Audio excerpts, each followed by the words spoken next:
Super.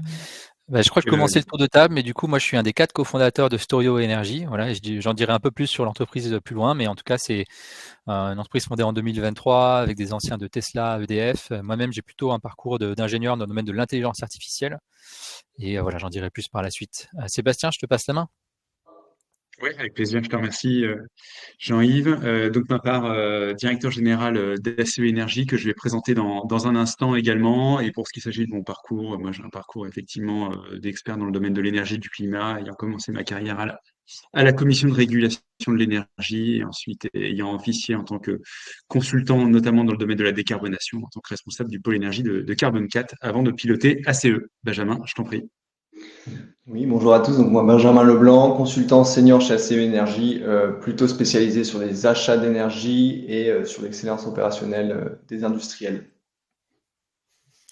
Super. Bah, peut-être si on passe à la slide d'après, je vais présenter juste dire quelques mots sur Storio. Euh, Benjamin, parfait. Donc voilà, Storio, on se définit comme le spécialiste français du stockage d'énergie sur des sites fortement consommateurs d'électricité. C'est-à-dire que les acteurs traditionnels du stockage en France, des entreprises comme NW ou des développeurs IPP, EDF, Total, Harmony et d'autres, vont plutôt faire du stockage standalone où ils vont développer leurs propres actifs pour les exploiter vis-à-vis du marché. Mais nous, on est vraiment dans une démarche B2B, c'est-à-dire qu'on met des batteries sur des sites où la batterie est en synergie. Alors, soit avec une activité industrielle, on va parler beaucoup de ça aujourd'hui, on va vraiment parler des électro-intensifs, mais la batterie peut aussi être en synergie avec des panneaux solaires pour stimuler l'autoconsommation. Parfois, il y a aussi des synergies avec juste des bornes de recharge. Et nous, dans notre équipe, ce qu'on développe, c'est l'EMS, Energy Management System, qui va piloter la batterie en temps réel pour eh bien, générer des économies sur la facture de nos clients, aussi pour générer des revenus en stabilisant le réseau électrique, parce que bien qu'on déploie des batteries derrière le compteur sur des sites industriels, il y a des moments où la batterie va rendre des services au réseau et être rémunérée par le réseau, et ces revenus-là sont bien reversés à nos clients. Voilà, donc c'est un vrai plaisir d'échanger avec vous aujourd'hui. Et je vous passe la main côté ACE, Sébastien. Oui, je te remercie Jean-Yves. Donc je vais présenter l'entreprise succinctement. Je tiens à m'excuser d'avance si jamais j'avais des problèmes de connexion intempestive, auquel cas Benjamin reprendrait le flambeau sur ma prise de parole au débeauté. Donc côté ACE Énergie, on a deux offres. On est actif sur deux fronts. Le conseil en transition énergétique d'une part au sens large et également sur l'offre de financement d'efficacité énergétique, principalement, notamment, enfin en tout cas via le dispositif C2E. L'entreprise a été créée en 2019 et a réalisé un chiffre d'affaires en 2024 de 84 millions d'euros. J'ai aujourd'hui une soixantaine de personnes. Et sur l'offre de conseil en transition énergétique, on est effectivement actif auprès de plusieurs catégories de clientèle. Ça peut être évidemment tout ce qui est important consommateur d'énergie, que ce soit en gaz ou en électricité, où on va agir sur la facture, notamment en nous déplaçant sur site et en réalisant eh bien, des plans de performance et d'excellence opérationnelle énergétique sur site et en aidant également eh bien, les grands consommateurs à s'approvisionner sur leur politique énergétique, sur leur stratégie de couverture également, d'où eh bien la réalisation aujourd'hui de ce webinaire en compagnie de Storio. Ça va donc jusqu'à la négociation des contrats d'approvisionnement d'énergie, bien sûr, mais également tout ce qui est aussi de signature de PPA et éventuellement de BPA. On aide également, bien sûr, les entreprises, les corporates à se décarboner et les entreprises commercialisatrices de solutions décarbonantes à accélérer commercialement. On travaille également avec des catégories d'investisseurs, soit en infrastructure, soit de manière plus générale en private equity, sur des sujets d'investissement bas carbone. Et donc, je vais présenter le plan rapidement de la session. Donc, on va commencer rapidement avec Jean-Yves par vous présenter le contexte du marché de l'électricité et notamment des questions de volatilité qui ont commencé à se manifester peu après 2019. Puis, on viendra ensuite présenter les différentes typologies de contrats. On vous présentera 3 typologies de contrats et les risques associés, ainsi que la répartition entre les risques pris par l'industriel et le risque pris par le fournisseur d'énergie. On présentera ensuite eh bien, les opportunités d'agir sur sa propre flexibilité Et enfin, on présentera la solution de stockage qui permet justement de mettre à profit cette flexibilité et ce risque de certains contrats pour pouvoir bénéficier aux industriels. Côté contexte, on souhaitait rappeler des éléments qui sont aujourd'hui très très bien sus de tous, mais on les rappelle quand même pour préciser les choses. On a donc effectivement, quand on regarde nos deux marchés à terme et le marché spot, on voit d'une part, et on va y revenir, qu'on n'est pas du tout sur les mêmes typologies de marché, et donc on voit cette volatilité extrêmement importante sur le marché spot par rapport au marché calendaire. Notamment, on précise qu'effectivement, il s'agit de la même échelle de gauche, aussi bien pour le spot que pour le calendaire. Donc, on voit bien la variabilité d'un côté spot par rapport au marché calendaire qui, lui, est beaucoup plus plat et du coup, on voit sur la courbe qui est relativement stable dans le temps. Là, vous voyez du coup les trois courbes, le Cal plus 1, Cal plus 2 et Cal plus 3.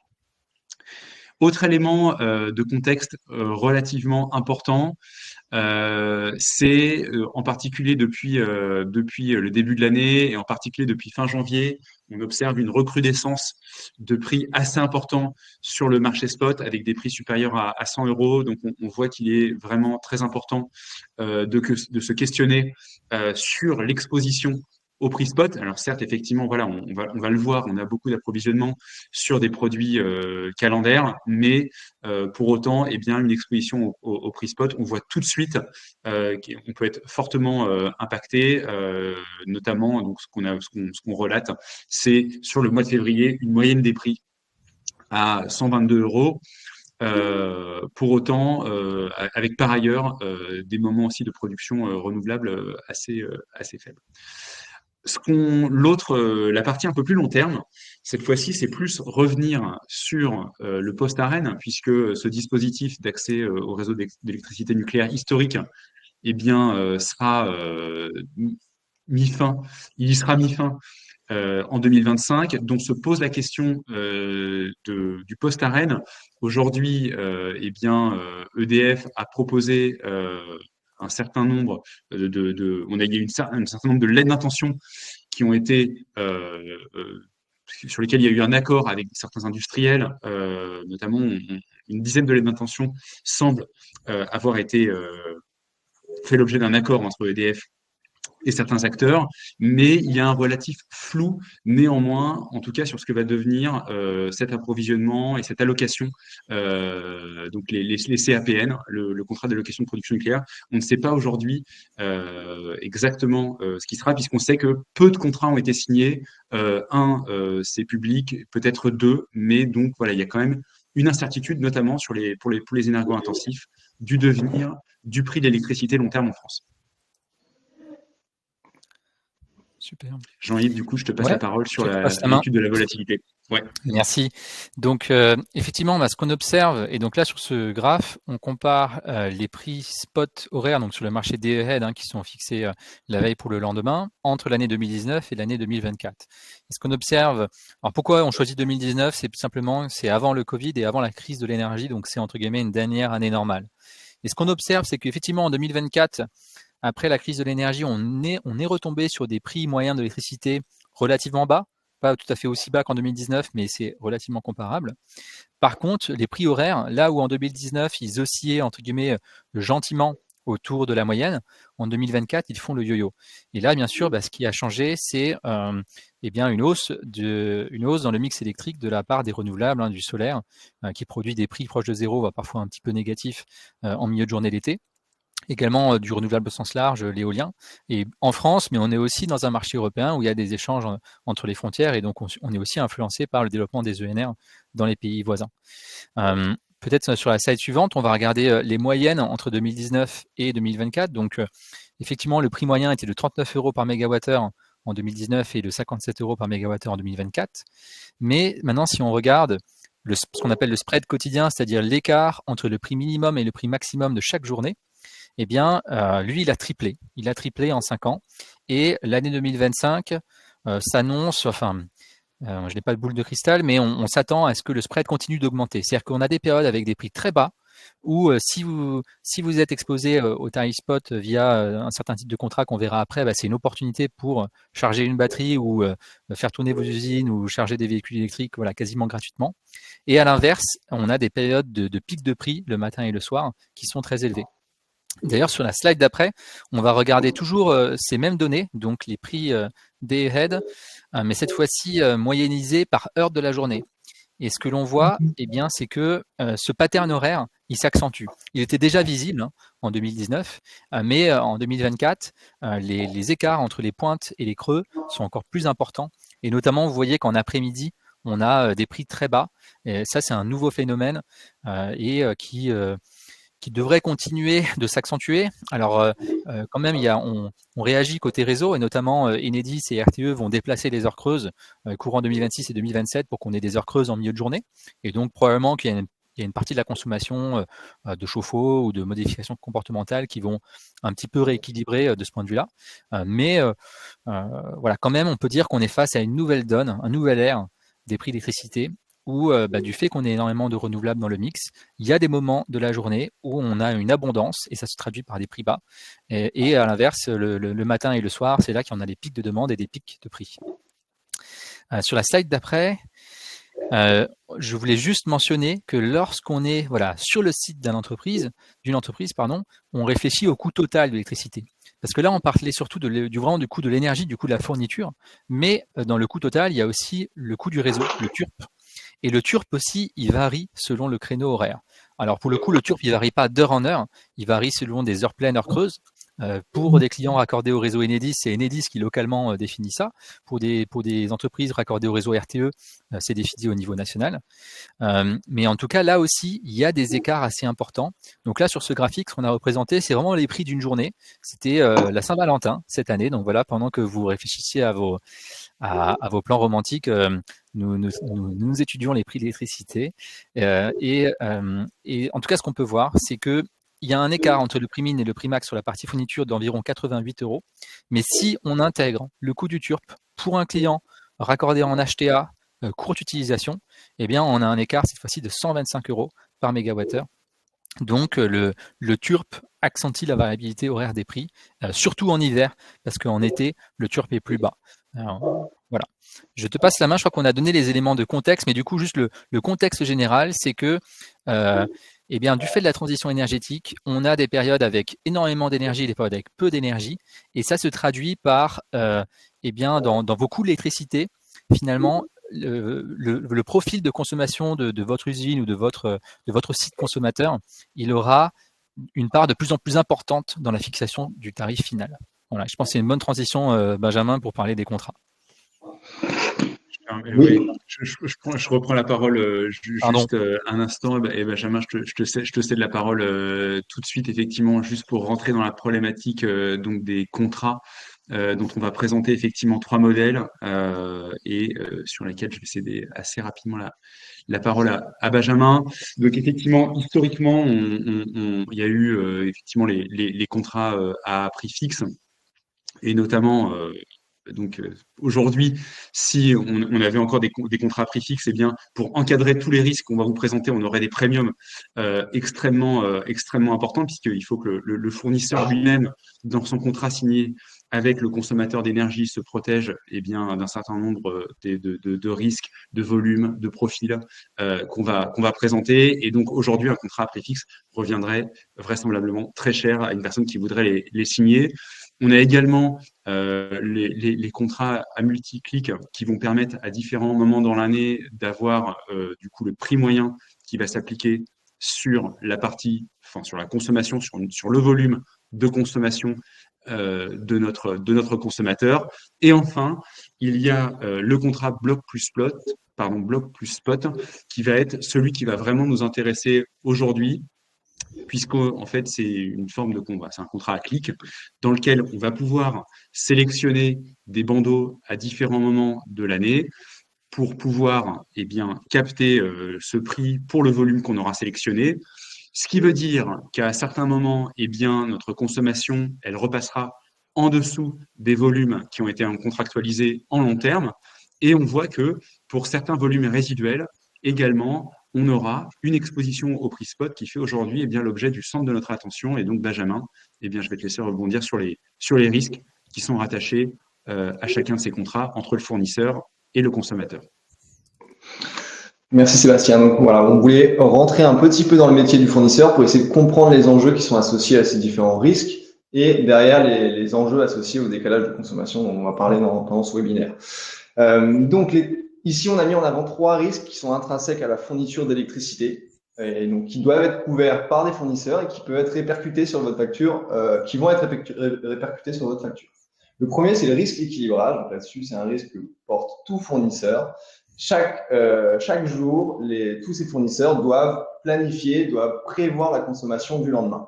Et là-dessus, si le jour J, la consommation est un peu différente de leur prévision, ici, ils vont devoir payer, donc avec des prix de règlement des écarts, qui est géré par RTE. Ça va être des pénalités qu'ils vont devoir payer auprès de RTE. Donc ça, c'est le risque équilibrage.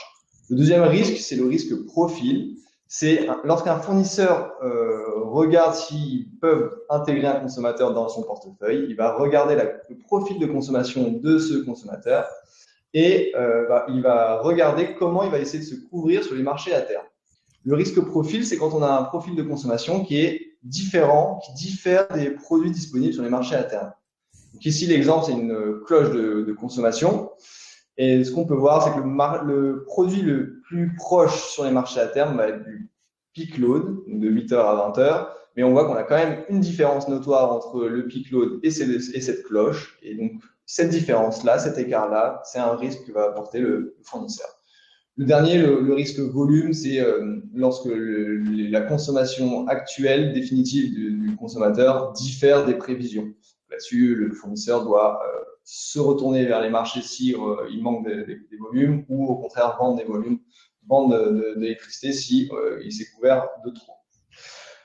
Voilà. Donc ensuite, pour illustrer ces différents risques, le risque profil sur différents profils de consommation, ici 3 types de profils de consommation caractéristiques. Le premier, ce qu'on peut retrouver souvent chez les industriels, ça va être un bandeau de consommation très flat, toute la journée, tous les jours de l'année. Là-dessus, pour un fournisseur, c'est très facile de venir se couvrir parce que le produit base load existe sur les marchés à terme, donc c'est des bandeaux fixes. Là-dessus, pas de difficulté, le risque profil est très faible. Si par-dessus ce bandeau, on rajoute un surplus de consommation sur les heures de la journée, 8h, 20h, là-dessus, le fournisseur pourra aller se couvrir avec du peak load sur les marchés. Donc, ce profil-là va être aussi facile à couvrir, le risque profil reste faible. Par ailleurs, si on trouve un profil de consommation plus erratique, là-dessus, ça va être plus compliqué pour le fournisseur de se couvrir sur les marchés. Donc, lorsqu'il va intégrer ce type de profil dans son portefeuille, il va prendre un risque profil plus important. Donc, concrètement, il va quand même se couvrir sur les marchés à terme avec un bandeau équivalent, mais pour ça, il va devoir anticiper les prix spot sur les années à venir avec une HFC, Hourly Forward Curve, pour essayer de prévoir les coûts de ce profil de consommation et prendre un bandeau équivalent pour se couvrir là-dessus. Ensuite, revenons-en à nos 3 types de contrats. Donc, pour illustrer quel type de profils sont pris par le fournisseur. Donc, sur un contrat à prix fixe, là-dessus, le fournisseur va porter les 3 risques pour lui, l'équilibrage, profil, volume. Donc, là-dessus, ça va entraîner des frais de fourniture qui vont être élevés, les fees, les coûts fixes, voilà, toutes ces notions-là. Cette partie fixe sur la fourniture d'électricité qui va être très élevée. Sur un contrat à multi-clic, là-dessus, le fournisseur porte encore les 3 risques, équilibrage, profil, volume. Donc là-dessus, pareil, les frais de fourniture vont être élevés. À l'inverse, sur un contrat bloc plus spot, le fournisseur porte toujours le risque équilibrage. Là-dessus, ça ne dérange pas, il le portera toujours. Par contre, on voit un transfert de risque, des risques profil et volume vers le consommateur.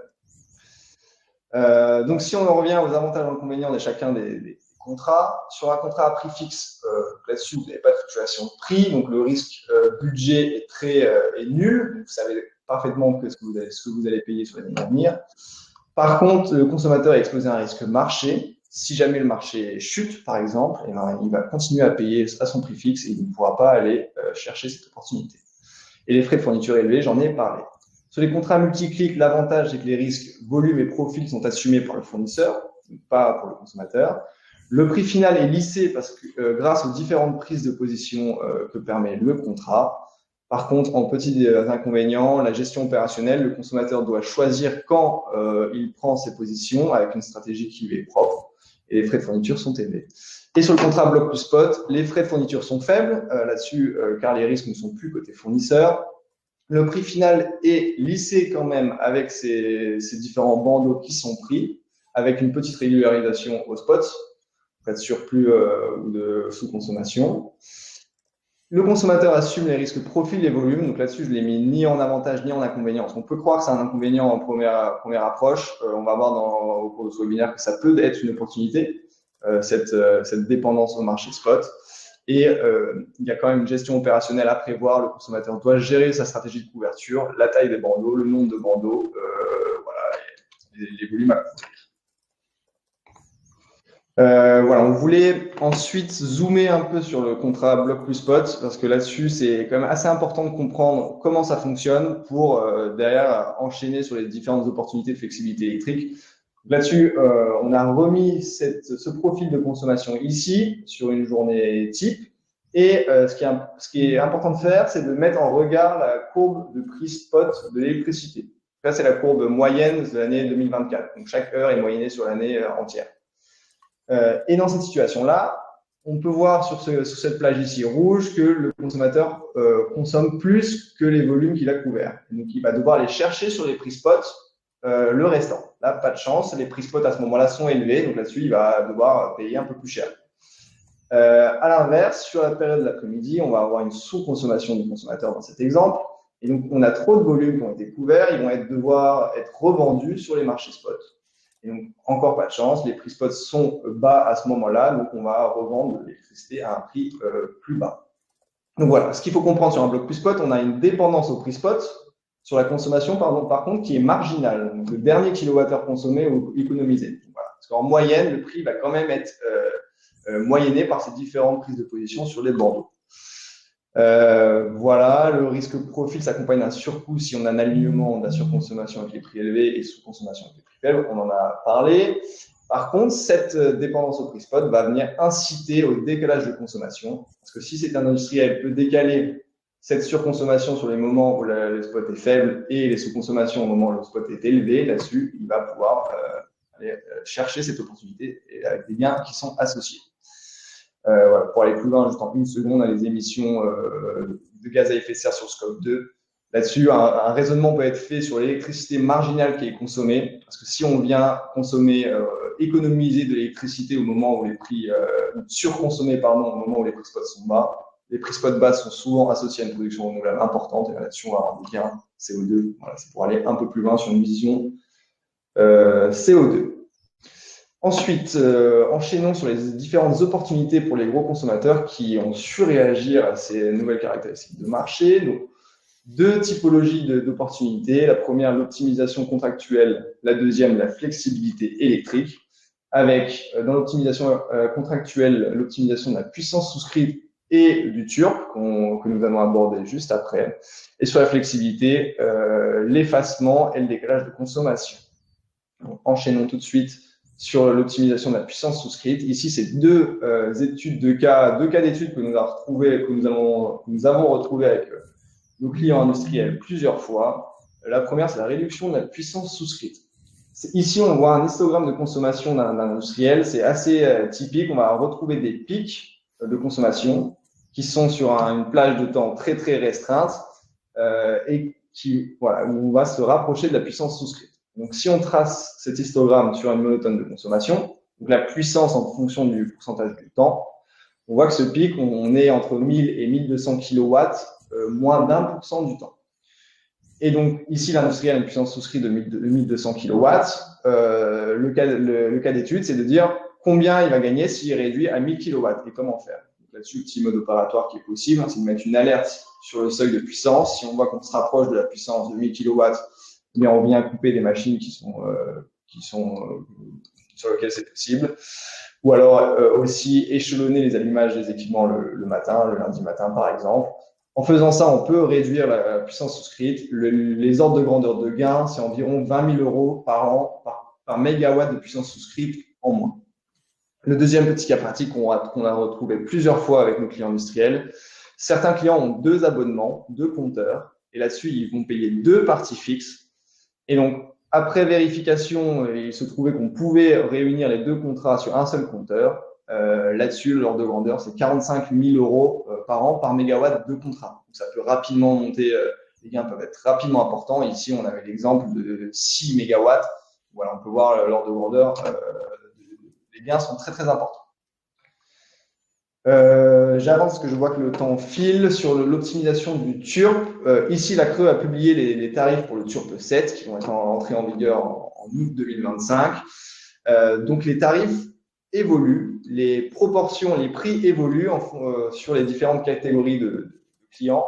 Donc, ici, les tarifs longue utilisation, LU, et versus les tarifs courte utilisation, CU. Donc, l'idée derrière la longue utilisation, courte utilisation, c'était jusqu'à présent les profils plutôt industriels, flat, il valait mieux être sur de longue utilisation. La part fixe est un peu plus chère, mais par contre, la part variable de l'énergie est moins chère. Là-dessus, il se retrouve gagnant.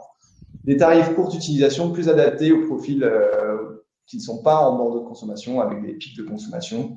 Ici, la part fixe est moins chère. Par contre, toute l'énergie consommée, la part variable est beaucoup plus chère.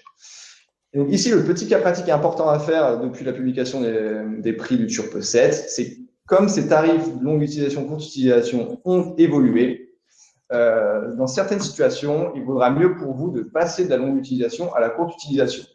Même si vous étiez en longue utilisation depuis des années, c'est peut-être moins cher maintenant de passer en courte utilisation.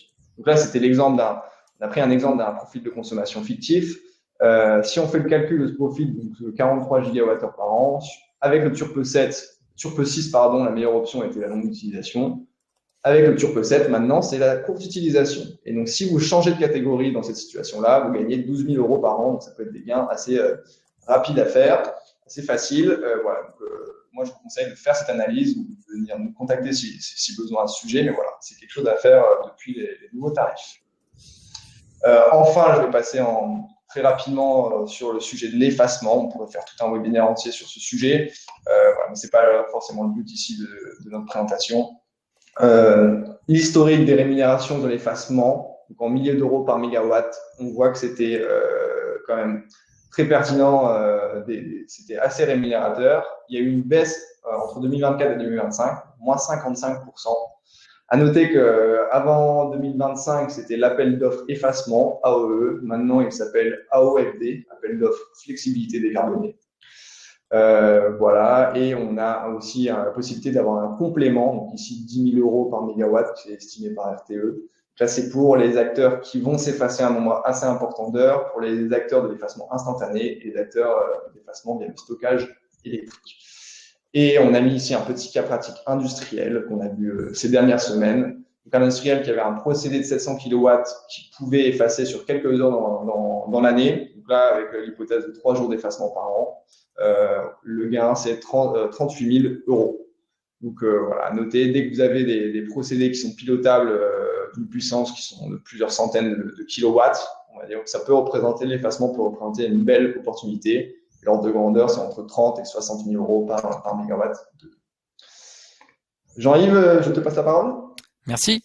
Super. Donc là, jusqu'à présent, on venait de parler de flexibilité explicite. On dit flexibilité explicite, on utilise ce terme parce que c'est le réseau, par exemple RTE, qui va explicitement demander à des consommateurs de réduire leur consommation.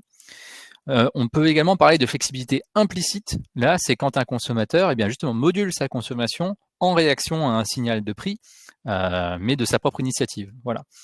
Et là, typiquement, quels sont les leviers de flexibilité très concrètement ? Alors, dans certains cas, on peut planifier l'activité d'une usine. On pourrait par exemple placer un moment de maintenance où on arrête les machines le matin ou le soir quand les prix sont plus élevés. Ça reste opérationnellement, ça peut être difficile à gérer. Il y a bien sûr le smart charging de véhicules électriques. Donc, si vous avez une flotte conséquente, ça peut être utile. Ça peut être une manière facile de décaler une partie de sa consommation. Et enfin, il y a le stockage soit de chaleur, soit le stockage électrique dans des batteries. Et donc, très concrètement, si je prends l'exemple du stockage par batterie, décaler sa consommation, ça consiste à charger la batterie lorsque les prix sont bas. Donc là, sur ce schéma, on dit une période d'heure creuse où vous voyez que sur la zone rose, en fait, on va consommer davantage pour charger une batterie.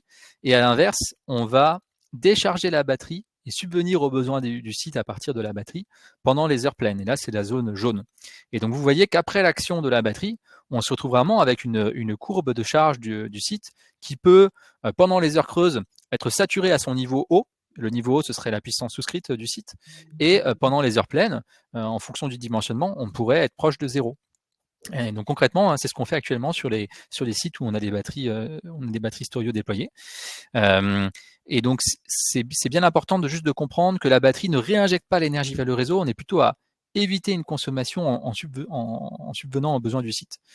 Et pour donner des ordres de grandeur, donc qu'est-ce que ça vaut cette flexibilité sur les marchés?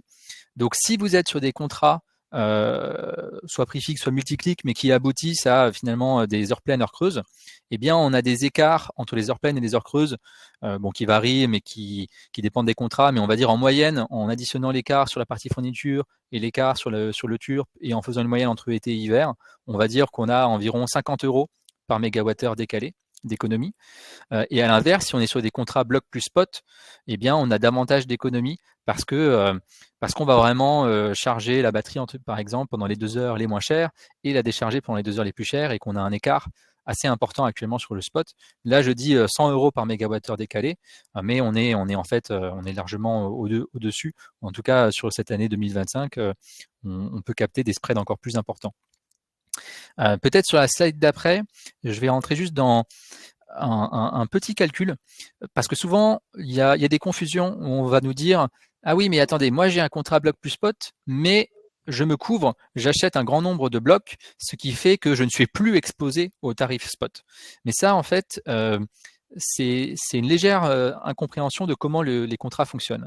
Parce que ces contrats, effectivement, vous achetez une couverture à l'avance, mais ensuite, le jour J, le jour où vous livrez, eh bien, si vous consommez plus d'électricité que ce que vous aviez acheté en niveau couverture, vous allez payer le prix spot.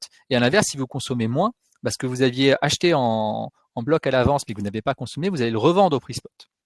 Et donc, vous avez toujours une exposition au prix spot. Et donc là, concrètement, pour montrer ça sur un exemple, on a pris un exemple très simple où on est sur un site qui avait acheté un bandeau baseload de 1,5 MW toute l'année, et sur une partie de la journée, en début de journée, il a consommé moins que prévu, et donc il a revendu la différence. Ensuite, il a consommé davantage que prévu, et donc il a dû acheter ce qui lui manquait. Et ensuite, il a de nouveau consommé moins et il a revendu la dernière partie. Et on a pris des prix spot qui ne ressemblent pas du tout à la réalité, mais des prix spot d'abord très bas en début de journée et puis ensuite élevés dans l'autre moitié. Et donc là, je vais pas faire tous les calculs, mais vous pourrez relire les slides et vous convaincre. Voilà. En tout cas, là, le prix sur cet exemple, il est de 2200 € sur la journée. Et maintenant, on va regarder à la slide d'après. On va prendre en compte l'impact d'une batterie. Donc, imaginons que pendant 2 heures en début de journée, la batterie se charge, profitant des prix bas. Et donc là, sur ces 2 heures, eh bien, en fait, avant, on avait consommé moins, finalement, on a consommé plus que prévu. Bon. Et là, globalement, on a chargé 2 MWh au prix de 10 € par mégawattheure. Et à l'inverse, en fin de journée, on va décharger la batterie, on va éviter une consommation au point que le site ne consomme plus rien. Et là, on va économiser 110 € par mégawattheure. Et là, encore une fois, vous pourrez lire un peu au calme la slide et bien vous convaincre qu'effectivement, avec les règles du contrat, eh bien, in fine, le coût total payé par l'entreprise, c'est 1 960 €. Et donc, ça correspond bien à 200 € d'économie par rapport à la slide précédente. Et 200 €, c'est effectivement 2 MWh fois les 100 € d'écart entre les 110 et les 10 €. Et donc, juste le point important à prendre en compte, c'est que vous pouvez être en bloc plus spot, vous pouvez vous couvrir votre consommation de manière optimale, ou vous pouvez même couvrir 120% de votre consommation si vous voulez. En général, c'est pas recommandé, mais vous pouvez, quelle que soit finalement votre stratégie de couverture, eh bien, le décalage de consommation va produire des économies sur votre facture d'électricité en fonction du prix spot.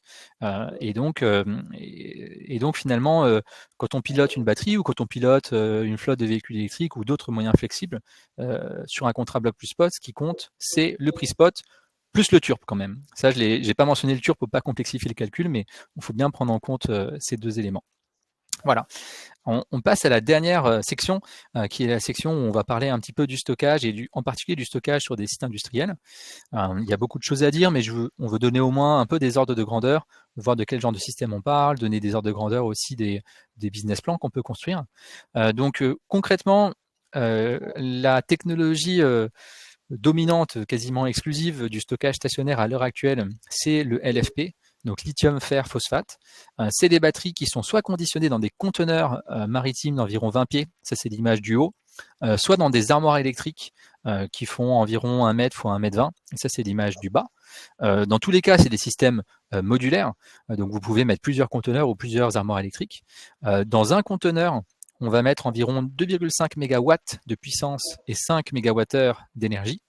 Et dans une armoire électrique, on va mettre environ 100 kW de puissance et 200 kWh d'énergie.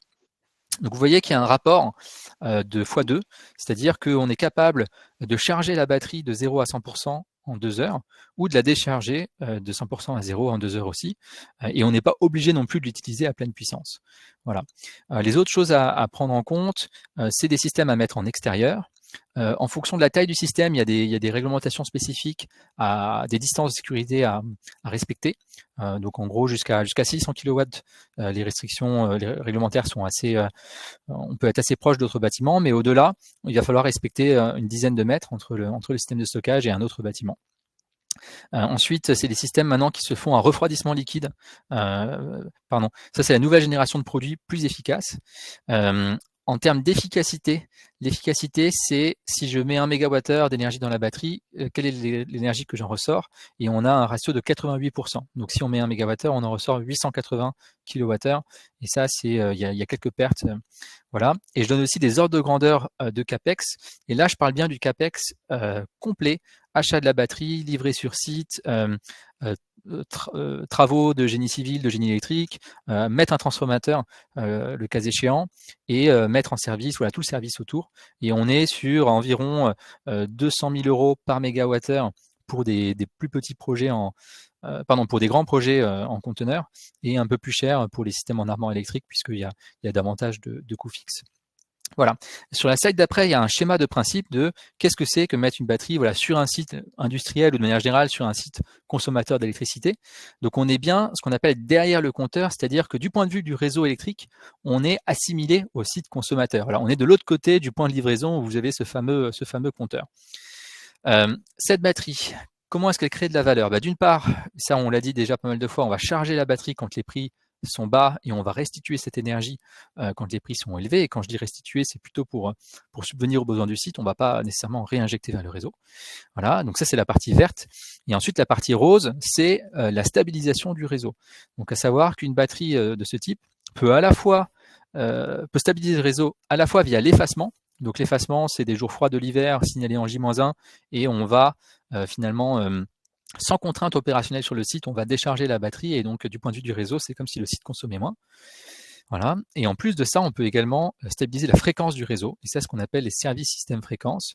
Et jusqu'à aujourd'hui en France, les seules batteries qui participaient au service système fréquence, c'était des batteries, ce qu'on appelle standalone, donc pas sur les sites industriels, mais vraiment des batteries au milieu de la nature, ou en tout cas raccordées de manière indépendante au réseau électrique. Mais nous, Storio, on a la particularité de faire certifier des batteries derrière le compteur pour participer au service système. C'est quelque chose qui est permis par les règles, à condition de respecter un cahier des charges. Et dernière chose sur cette slide, la partie jaune, ça, c'est des choses à étudier site par site, mais on peut faire d'autres choses avec une batterie. Par exemple, s'il y a des appels de puissance assez brefs, eh bien, on peut effacer ces pics de puissance et donc on peut éviter comme ça de dépasser des puissances souscrites et donc on peut éviter des pénalités quand on dépasse les puissances souscrites. Une batterie, ça peut aussi protéger de creux de tension ou de micro-coupures, donc ça peut stabiliser le réseau électrique pour éviter d'interrompre les chaînes. Et de la même manière, ça peut remplacer des groupes électrogènes, simplement en prenant en compte le fait qu'une batterie ne peut pas avoir une cuve de fuel qui lui permet de tourner pendant 48 heures, donc c'est sur des durées plus courtes, mais c'est des cas d'usage que l'on voit beaucoup sur les sites industriels, surtout qu'en général les coupures, elles sont plutôt de l'ordre de quelques minutes, voire une quinzaine de minutes, mais rarement de plusieurs heures. Voilà, sur la slide d'après, on va donner un exemple de business plan. Donc là, c'est juste pour vous donner des ordres de grandeur. En pratique, si jamais vous êtes intéressé pour étudier le potentiel du stockage sur votre site, eh bien, il faut faire une étude, on va récupérer votre contrat d'électricité, on va comprendre votre courbe de charge, on va regarder quel est le turb que vous payez et on va chercher à optimiser tout un tas de choses. Mais là, c'est juste pour donner des ordres de grandeur. Donc là, sur un projet où on mettrait 2 conteneurs 20 pieds, on serait environ à 2 millions d'euros de CAPEX. Vous avez une estimation du découpage du CAPEX en environ les 3/4, c'est finalement le matériel, à savoir la batterie et un transformateur dédié. Et ensuite, le quart qui reste, c'est plutôt les travaux et la mise en service où il y a les équipes du fabricant ou bien d'un EPC qui vont mettre en service la batterie.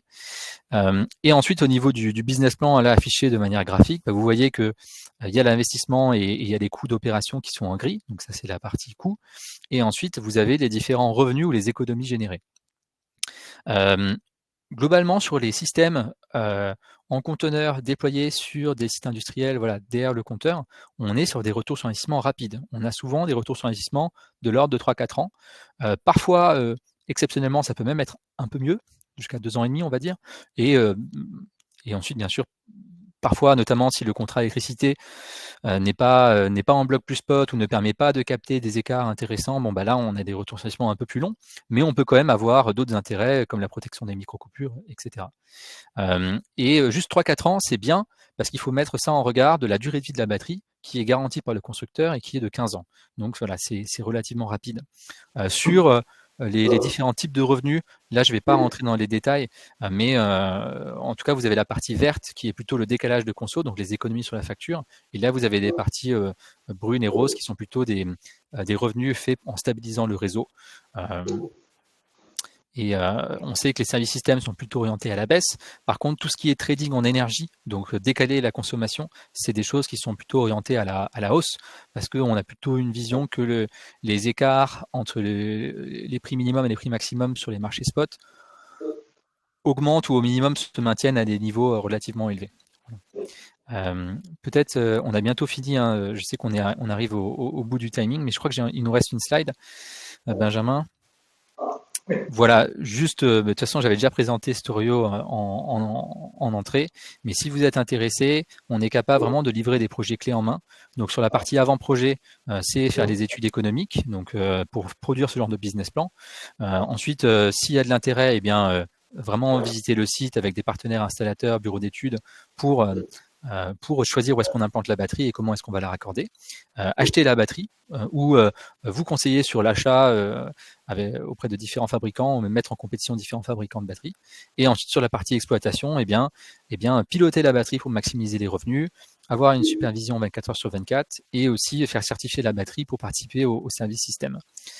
Et en termes de business model, dans notre cas, soit le client achète la batterie et on est propriétaire, soit on peut également proposer du tiers financement, c'est-à-dire que nous, on va financer la batterie et en échange, le client va s'engager à payer un loyer pendant une durée de 5 à 15 ans. Voilà en tout cas sur voilà, les deux modèles d'affaires. Et je crois que j'en ai fini. Peut-être pour conclure, on peut aller à la slide d'après, et je sais surtout qu'on va ouvrir aux questions, mais je dirais peut-être le message général de ce webinaire, c'est qu'il y a de plus en plus de volatilité dans les prix de l'électricité, on l'a vu. Ça peut créer effectivement, on peut voir ça comme un risque, mais si on voit le verre à moitié plein, on peut aussi voir ça comme une opportunité. Si vous avez soit de la flexibilité dans vos processus, soit de la flexibilité via du stockage d'électricité, de chaleur, etc., ça peut être une opportunité pour réduire vos tarifs. Et certes, voilà, on a de la volatilité, mais on a aussi des prix forward, des prix baseload relativement bas, en tout cas par rapport aux dernières années. Donc, voilà, c'est un climat certes incertain, mais il y a des solutions pour donner de la compétitivité aux électro-intensifs et c'est un peu notre mission. Voilà, je ne sais pas si Sébastien ou Benjamin, vous vouliez dire un dernier mot avant qu'on prenne des questions. Non, oui, c'était ça pour conclure effectivement et pour reprendre un tout petit pas de recul. Effectivement, on voit que le monde de l'énergie, le marché de l'énergie est très incertain. Donc, on se dote des outils à la fois physiques, comme l'a évoqué Jean-Yves, qui peut permettre de mettre à profit les différentes flexibilités parce que ce qu'on voit, c'est que cette flexibilité, elle va avoir beaucoup de valeur dans les années à venir, puisque effectivement les spreads de prix et même les services systèmes globalement sont appelés à avoir des bénéfices assez importants, ou en tout cas voilà, il y aura des spreads de prix qui vont se maintenir dans le temps. Les services systèmes aujourd'hui, notamment sur la réserve secondaire, c'est un service qui a beaucoup de valeur. Alors certes, effectivement, cela pourrait s'amoindrir dans les années à venir, mais en tout cas, il y a encore de belles perspectives qui pourraient permettre d'encore améliorer le modèle. Et donc, de ce point de vue-là, effectivement, Jean-Yves, tu as bien mis en avant la solution qui peut être très efficace. Du point de vue ACE, nous, ce qu'on va vous permettre de faire, c'est de prendre un pas de recul sur globalement votre consommation d'énergie pour voir au-delà des effets d'ajustement et d'injection sous tirage, que ce soit même derrière le compteur.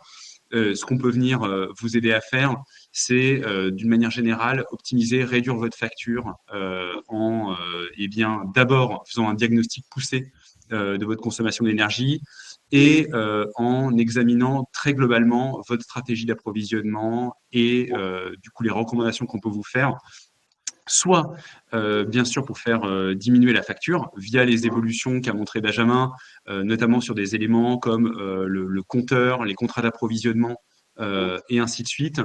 Mais ça peut être également aussi pour réduire les émissions de gaz à effet de serre ou pour faire un plan pour faire sa stratégie climat. Et donc de ce point de vue-là, nous on peut, si la question ne s'est pas encore arrêtée sur le stockage, et ce sur quoi on ne manquera pas de faire le lien, eh bien, on peut regarder plus globalement l'approvisionnement en énergie et les émissions de gaz à effet de serre de scope 1 de votre consommation, voire de scope 2, voilà, pour l'achat d'électricité.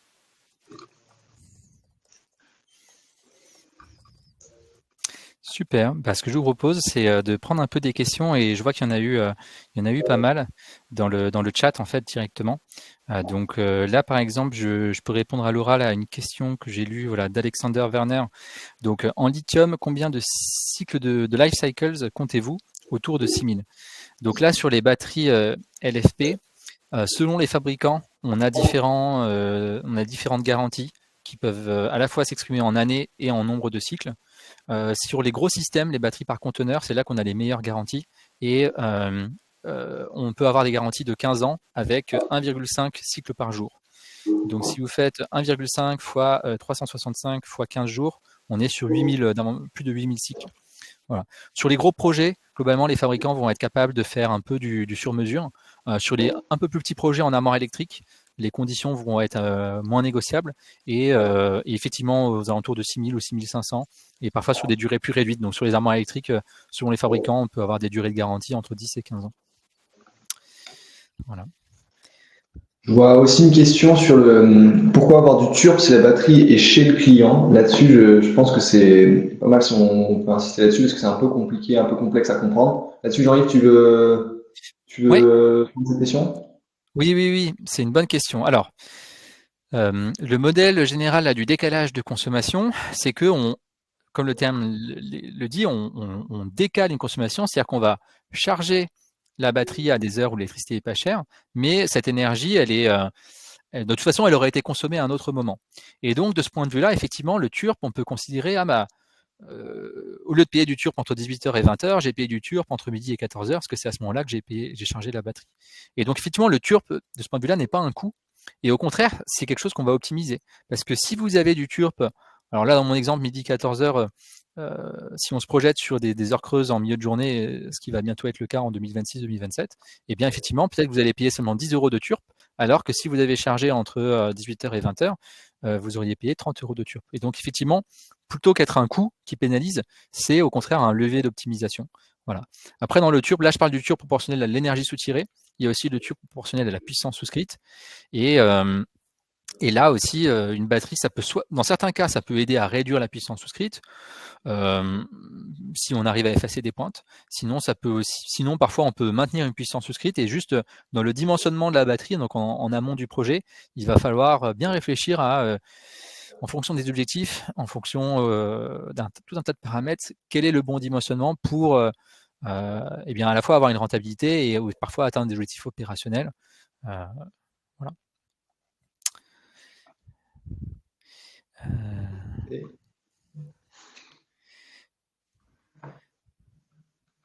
Je vois des questions qui demandent si le webinaire est enregistré. Et oui, il est enregistré, donc toutes les personnes donc, inscrites auront accès au replay.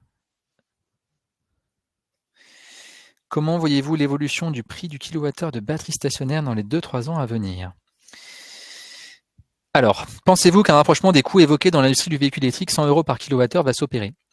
Oui, en fait, 100 € par kilowattheure, on est déjà sur ces tarifs-là au niveau de la partie BESS. Donc moi, quand je disais que on est sur des, donc je parle des grands systèmes parce que sur les plus petits systèmes, il y a des coûts fixes, mais sur des grands systèmes en conteneurs et en particulier si vous en prenez plusieurs, vous pouvez tout à fait avoir des prix à 100 € par kilowattheure, voire peut-être même en dessous.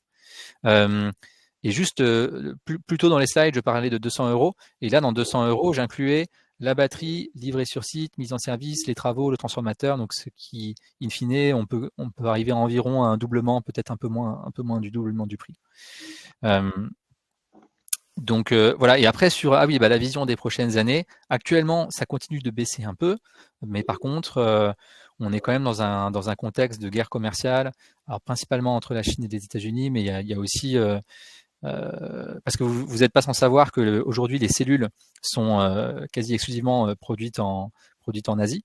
On a des fabricants européens qui achètent des cellules asiatiques et qui ensuite mettent l'électronique autour et qui sont très bons d'ailleurs.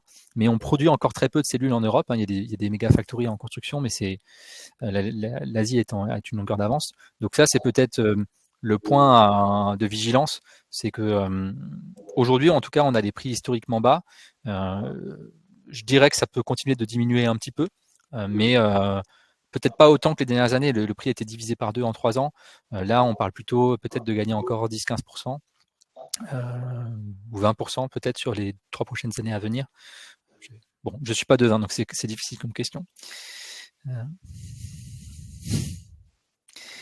Ah oui, je vois une question là de Alexandre Eddy. Couplé à une centrale solaire en autoconsommation, à partir de quelle taille de centrale solaire une batterie fait-elle sens? Voilà, donc ça c'est une question qu'on nous pose énormément.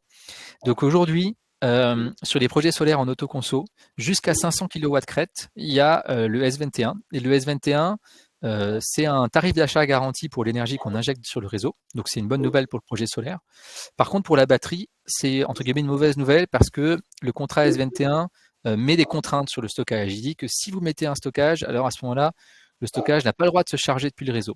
Cette contrainte, elle est là pour éviter un risque de fraude où on chargerait la batterie depuis le réseau et on ferait passer ça ensuite comme une énergie solaire achetée à un prix élevé. Mais cette contrainte-là, elle enlève une partie de l'intérêt du stockage, malheureusement. Puisque l'intérêt du stockage, c'est aussi de charger la batterie en heure creuse. Voilà, donc nous, on voit vraiment un intérêt pour les projets solaires hors S21. Et donc en pratique, en général, c'est des grands projets solaires, plutôt 1 MW crête ou plus. Mais si jamais S21 venait à évoluer pour permettre plus facilement le stockage, moi je dirais de manière générale, le stockage aujourd'hui, vu les prix qu'on voit sur les marchés d'électricité, c'est quelque chose qui est rentable, y compris à des tailles plus petites. Donc c'est plutôt un effet un peu dommage de la réglementation. Mais sinon, aujourd'hui, ça améliore les BP solaires. En tout cas, ça ne les renchérit pas, à condition de valoriser la batterie des différentes manières qu'on a évoquées. Voilà, je crois qu'on va bientôt s'arrêter parce qu'on arrive bientôt à 1 heure. Après, je ne sais pas s'il y a des questions. J'en vois des récents, donc notamment Benjamin Neve. On voit de plus en plus d'entreprises proposer des modèles de Virtual Power Plant ou Virtual Battery Plant. Alors attention, VPP, Virtual Power Plant, c'est ce qu'on appelle en France plutôt les agrégateurs. Donc c'est alors que batterie virtuelle, bon, c'est vrai que c'est une chose un peu similaire, mais on va dire que c'est encore une offre un peu différente. Et est-ce que Storio permet de gérer toutes les batteries en même temps ou est spécifique à chaque site industriel? Donc nous, effectivement, dans les services que l'on rend au réseau, on constitue un pool. Et quand on dit à RTE qu'on peut rendre 10 MW de flexibilité de 18h à 19h, en fait, il y a peut-être 2 MW qui viennent d'un site, 1 MW qui vient d'un troisième site, encore 500 kW qui viennent d'un troisième site, etc. Donc c'est la manière efficace, parce que si vous gérez les services systèmes site par site, eh bien, vu qu'on est sur des sites consommateurs, que l'industriel ou le site consommateur, il a une consommation variable, on n'est pas exactement sûr d'avoir, par exemple, toute la puissance de la batterie disponible. Parce que peut-être qu'à un instant T, le site consomme et donc on n'est pas capable, par exemple, de soutirer autant qu'on le veut parce qu'on est limité par la puissance de raccordement. Et donc, sur la partie service système, on gère l'optimisation au niveau du pool. Et par contre, ensuite, sur le pilotage de la batterie, c'est bien nous qui le faisons. Et le pilotage de la batterie, il est quand même site par site en fonction des besoins du site. Donc c'est un peu une double optimisation où d'abord, on va chercher à maximiser la valeur créée sur le site. Et ensuite, la flexibilité résiduelle, on va l'agréger dans un pool qu'on va valoriser sur le réseau. Voilà. Je ne sais pas, Benjamin, Sébastien, s'il y a une dernière question que vous vouliez prendre. J'en vois peut-être juste une dernière qu'on n'a pas répondu. Comment est pilotée la batterie via un agrégateur tiers ou Storio est agrégateur? Ça, je pense que tu peux répondre rapidement. Oui, ouais. Donc effectivement, c'est bien nous qui pilotons la batterie. Quand je dis nous, c'est du trading algorithmique, donc c'est l'EMS, et les 2 tiers des effectifs de Storio, c'est des ingénieurs qui travaillent là-dessus. Et y compris sur la partie service système, on a un accès marché. Donc c'est nous qui allons fixer le montant d'enchère et par exemple sur la réserve secondaire. Voilà, pour avoir cet accès marché, on est passé par les services d'un partenaire, mais c'est Storio qui pilote et place les enchères, donc on a un peu le rôle d'un agrégateur de ce point de vue-là. Super, merci. Merci à tous, merci à tous les participants, et c'est super d'avoir eu pas mal de questions. Et du coup, je pense vous allez avoir accès au replay. Et je remercie aussi Benjamin et Sébastien d'avoir organisé ce webinaire à 6 mains. Merci à toi. Merci Jean-Yves. Merci à tous et à toutes d'avoir été là, d'avoir suivi le webinaire en notre compagnie. Et Benjamin, je te laisse, je t'en prie. Je pense que on va pouvoir arrêter l'événement. Je ne sais pas ce que vous en pensez. Merci à tous. Ouais. Et puis le replay est disponible, sera disponible via le lien Livestorm. Donc là-dessus, aucun problème. Et si vous avez la moindre question, n'hésitez pas à nous contacter. Vous avez nos emails qui sont ici sur cette planche. Très bien. Allez, je clique Merci. sur terminer l'événement. Au revoir, merci à tous. Au revoir. Au revoir.